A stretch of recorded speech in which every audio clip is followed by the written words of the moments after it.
Russian researchers in the late 1940s kept 5 people awake for 15 days using an experimental gas-based stimulant. They were kept in a sealed environment, carefully monitored their oxygen intake so the gas didn't kill them, since it was toxic in high concentration. This is before the closed-circuit cameras, so they only had microphones and a 5-inch glass porthole-sized window in the chamber to monitor them. The chamber was stocked with books, cots to sleep on, but no bedding, running water and a toilet, and enough dried food to last all 5 for over a month. The test subjects were political prisoners deemed enemies of the state during World War II. Everything was fine for the first 5 days. The subjects hardly complained, having promised falsely that they would be freed if they submitted to the test and did not sleep for 30 days. Their conversations and activities were monitored, and it was noted they continued to talk increasingly about traumatic incidents in their life, and the general tone of their conversation took on a darker aspect until after the 4-day mark. After 5 days, they started to complain about circumstances, events that led them where they were, and started to demonstrate severe paranoia. They stopped talking to each other and began alternately whispering from microphones in one-way mirrored portholes. Oddly, they all seemed to think they could win the trust of experimenters by turning on their comrades, the other subjects in captivity with them. At first, the researchers suspected this was an effect of the gas itself. After 9 days, first of them started screaming. He ran the length of the chamber, repeatedly yelling at the top of his lungs for 3 hours straight. He continued attempting to scream, but was only able to produce occasional squeaks. The research postulated that he had physically torn his vocal cords. The most surprising thing about this behavior is how the other captives react to it, or rather didn't react to it.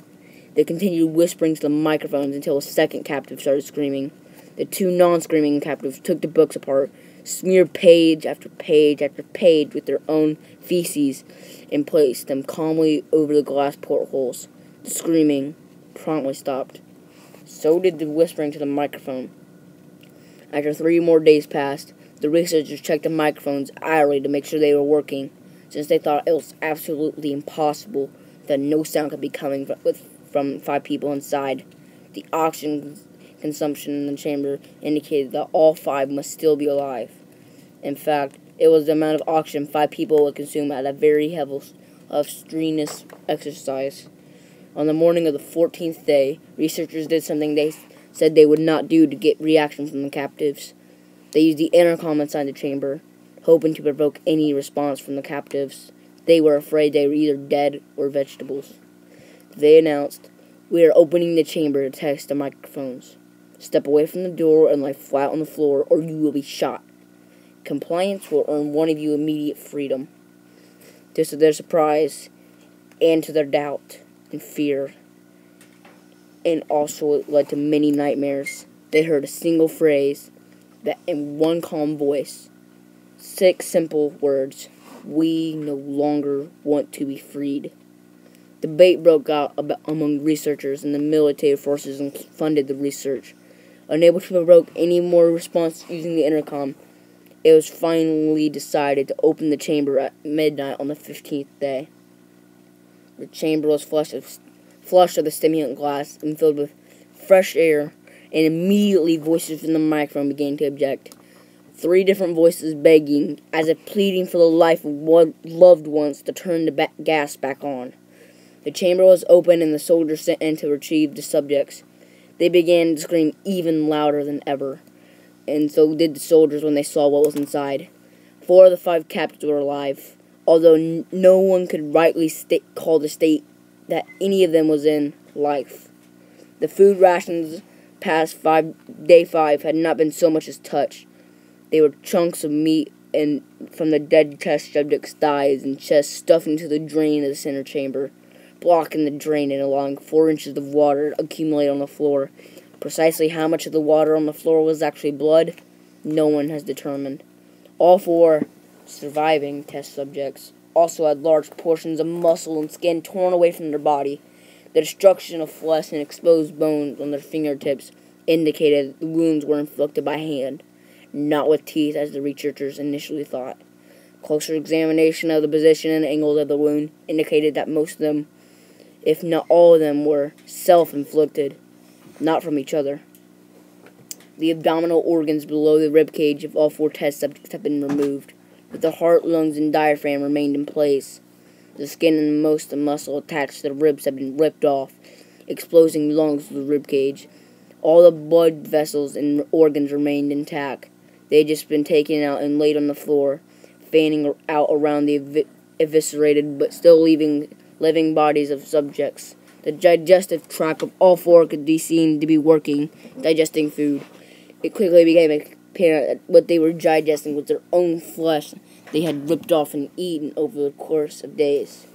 That's right. The only thing they were eating was the flesh they ripped off of their own bodies. Most of the soldiers were Russian special operatives at this facility. Many refused to return to the chamber to remove the test subject. They continued to scream to be left in the chamber and alternately begged and pleaded and demanded that the gas be turned back on, lest they fall asleep. In the struggle, one of the 4 living subjects had his spleen ruptured and he bled out almost immediately. The medical researchers attempted to sedate him, but this proved impossible. He was injected more than 10 times the human dose of morphine derivative and still fought like a cornered animal, breaking the ribs and arm of one doctor. When heart was seen to beat for a full 2 minutes after he had bled out to the point where there was more air in his vascular system than blood. Even after it stopped, he continued to scream and flail out for another 3 minutes, struggling to attack anyone in reach, just repeating the word more over and over again, weaker and weaker, until he finally fell silent. The surviving 3 test subjects were heavily restrained and moved to a medical facility, whose 2 intact vocal cords continuously begged and demanded for the gas to come back, begging for the gas, demanding to be kept awake. The most injured of the 3 was taken to the surgical operating room facility they had. In the process of preparing the subject to have his organs placed back within his body, it was found that he was effectively immune to sedative, and they gave him prepared for surgery. He fought furiously against its restraints, and when the anesthetic gas put him under, he managed to tear most of the way through a 4-inch wide leather strap on one wrist, even though the weight of a 200-pound soldier holding that wrist as well. It only took a little more anesthetic than normal to put him under. In the instant his eyelids fluttered and closed, his heart stopped. In the autopsy of the test subject that died on the operating table, it was found his blood had tripled normal of oxygen. His muscles that were still attached to his skeletons were badly torn, and he had broken 9 bones and struggled to not be subdued. Most of them were in the force of his own muscles that had exerted on him. The second survivor had been the first of the group to start screaming. His vocal cords destroyed when he was unable to beg or object to surgery.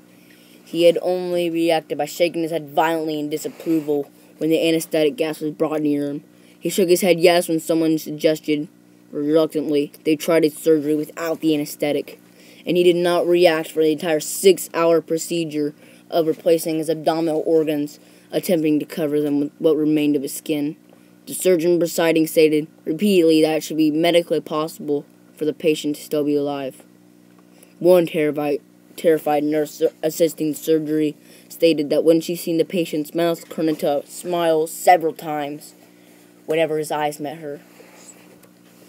Until the surgery ended, the subject kept looking at the surgeon and began to wheeze loudly, attempting to talk while struggling. Assuming this must be something of drastic importance to the surgery, the surgeon had a pen and pad fetched so the patient could write his message. It was simple. 2 words. Keep cutting. The other 2 subjects were given the same surgery, both without anesthetics as well, although they had to be injected with the paralytic during the operation. The surgeon found it impossible to perform the operations while the patients laughed continuously. Once paralyzed, the subjects could only follow the attending researchers with their eyes. The paralytic cleared their system after a short time, and they were soon trying to escape their bonds. The moment they could speak, they were again asking for the stimulant gas.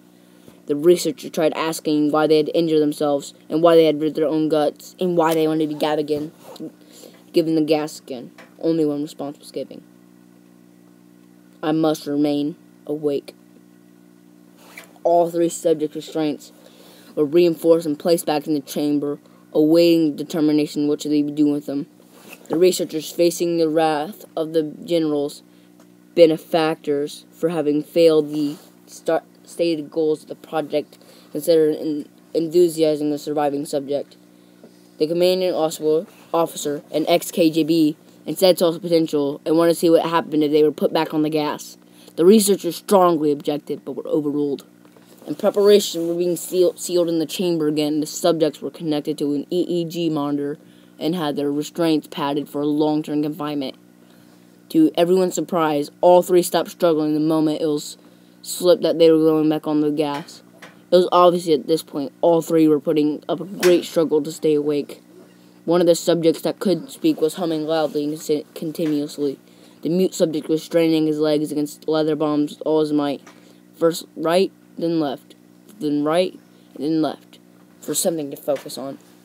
The remaining subject was holding his head off his pillow and blinking rapidly.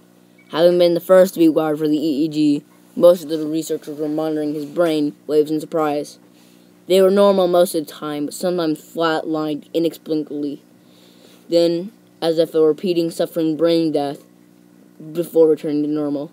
They focused on that paper scrolling out the brainwave monitor, and only one saw his eyes slip shut at the moment his head hit the pillow. His brainwave stopped immediately, changed to that of deep sleep, then flatlined for the last time as his heart simultaneously just stopped. The only remaining subject that could speak started screaming to be sealed in now. His brainwave showed the same in the flat line as the one who just died of falling asleep. The commander gave the order to seal them in chamber with both subjects inside, as well as three researchers. One of the named three immediately drew his gun and shot the commander point blank between the eyes, just turned his gun on the mute subject and blew his brains out. He pointed the gun at the remaining subject, still restrained to a bed as the remaining members of the medical research team fled out. I won't be locked in here with these things. Not with you. He screamed at the man strapped to the table. What are you? He demanded. I must know. The subject only smiled. In the last words, I'm warning you. If you're scared easily, turn off now. But his last words were simple. Have you forgotten so easily? The subject asked. We are you. We are the madness that lurks within all of you, begging to be free at every moment in your deepest animal mind. We are what you hide from in your beds every night. We are what sedate you in silence and paralysis whenever you go to the nocturnal heaven we cannot tread. The researchers paused, then aimed at the subject's heart and fired. The EEG flatlined as the subject weakly choked out. So, nearly free.